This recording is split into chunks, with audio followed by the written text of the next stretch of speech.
Hey guys, what's up? Welcome back here to today's edition of The Fishing Teacher, and appreciate you guys checking out today's video and spending some time with me today. And guys, today I'm going to talk about the one thing that I've learned that has helped me more than anything else about cold water bass, and that's when you're fishing anytime between December, January, February, even sometimes into early March.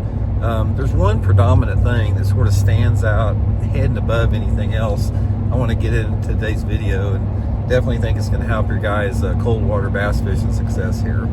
Also, guys, check out right here. You can see my SolarBat RB3 series sunglasses. Guys, right now, SolarBat has got 50% off on these glasses of mine right now, the RB2s and RB3s, including you get a free hard case from SolarBat, free shipping and handling. Like I said, half price. You're not going to beat that. This is like the extenuation of the Black Friday sale. So I'll have my SolarBat RB2 and RB3 series sunglass link in the description of this video if you guys would like to get you a pair. And also, guys, I will have my Fish the Moment lake map breakdowns in there. We got the winter maps up on the site. This is a great resource, guys. If you don't know much about winter fishing, this is going to give you good places to go right to, GPS waypoints for good wintertime locations on a lake you've never been to before or your favorite lake. So I'll have that link in the description to my lake map breakdown, so really appreciate that. Okay, one of the things about growing up here in the Missouri Ozarks like I have is we have traditionally some pretty good wintertime fishing. And it didn't used to be like that in terms of people fishing in the wintertime. A lot of times up until about really the 1990s, people didn't fish that much in the wintertime. I mean, I did a little bit, but it's like we didn't really understand or know how to catch bass in the wintertime very good. Most people thought that, when wintertime fishing back in the 80s, you thought it was like little bitty hair jigs and you had to fish slow as a snail. And it was only with the advent of some of the more advanced jerkbait technology, like the megabass jerkbaits, that the wintertime bass fishing just started to take off and explode once the jerkbait technology advanced, and also once the little swim bait technology and the Alabama rig technology took off. And the combination of those little bitty swim baits, like the 2.5 inch swim baits and the A-rigs and the little jerk baits, it really opened up a completely new world to wintertime fishing. So anyway, guys, here is the number one thing that you need to remember as far as wintertime fishing that's going to help you out more than anything else, is you have to downsize your lures in the wintertime. Now, this is an approach that I use regardless of where I'm fishing. It's not like I'm downsizing my lure because I'm fishing a place that doesn't have any big fish in it or the fishing's really tough.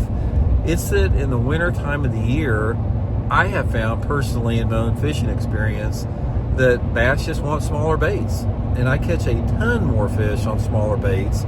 So therefore, when I'm fishing in the wintertime, when that water temperature's in the 40s and low 50s, something like that, particularly like when the water's in the 40s more than anything else, is I sort of have like the 3.5 inch rule. I don't use anything over 3.5 inches. My jerk baits are all the little bitty jerk baits, the 3.5 inch jerk baits. You guys hear me talking about that Megabass Nanahan series or the X80. Those downsized jerk baits are going to be a primary bait for me. The little bitty swim baits like that 3-inch Megabass Spark Shad and the little 2.5 inch Kitech, and also downsized jigging spoons, like a little 1/4 ounce jigging spoon, sometimes even an 1/8 ounce jigging spoon. That 1/8 ounce jigging spoon is like, 1.5 inches long or something. It's real little bitty. And it's enabled me to catch a bunch of fish in the middle of the wintertime. I mean, I'll give you guys a prime example. I do a lot of those on the water lessons here in the Ozarks in the wintertime for jerkbait fishing. And you guys know that Megabass has like 10 different models of jerkbaits, different sizes.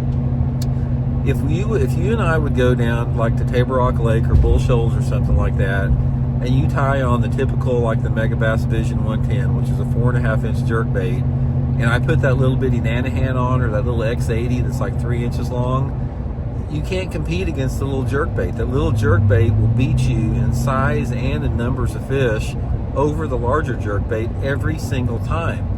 And this is something that I learned from my own trial and error and experience. And I think a lot of it It's just the factors involved here. It's like the metabolism of bass is quite a bit slower in the wintertime, so they don't need to eat as much and they don't need to eat as big of meals, but they will take a little bitty tidbit. If they got some little bitty minnow that comes by them, they'll dart out there and get it, but they may not go after a big 6-inch or 5-inch gizzard shad or big threadfin shad, but they want a little bitty minnow.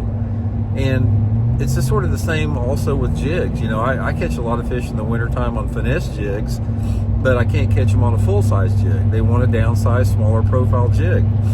So that's probably one key that I can give you more than anything else that's going to help you guys catch fish. Downsize your lures. Stay away from the bigger baits like that, and you're going to notice it starts changing once that water temperature starts getting over 50 degrees. Associated with that water temperature rising, like when that water temperature, say for example, if the water temperature bottoms out at 45 or 47 degrees in your lake in the wintertime, once you start noticing about a 5-degree rise in the temperature of the lake, which is usually into February, first part of March in most lakes across the country, you will notice a definite preference in the bass beginning to return to liking a little bit larger bait, and the smaller baits don't work as good. So let's say, for example, you and I go fishing the end of January, and you can't catch them on a 4.5-inch jerk bait or a 3.5-inch swim bait or 3 or 4-inch swim bait, but you can catch them on a little downsized swim bait and a little downsized jerk bait. Once that water temperature gets above 50, like in the first part of March, they're not going to bite those little jerk baits as good. They're going to want something a little bit larger, and they'll go back up to the 4.5 or 5-inch models again. And that's part of the cycle of fishing, guys. It's like there's a lot of factors that are involved with the bait size and profile based upon different times of the year, and those things have to do with things like water temperature, water clarity, the daylight hours, whether they're increasing or they're decreasing, the size of the forage in the lake, the bait fish size relative to the time of the year, and the general overall mood and the aggressiveness and how willing those bass are to chase or not. There's a lot of factors that determine that. But the biggest tip that I can give you right now, at the time of filming this video, we're in the first week of December, for the next couple months, just downsize your lures, man. Downsize them, go to lighter line, and it'll definitely produce a lot more fish for you, and you can still catch some quality fish even on those small baits. So anyway, hope it helps out. We'll talk later.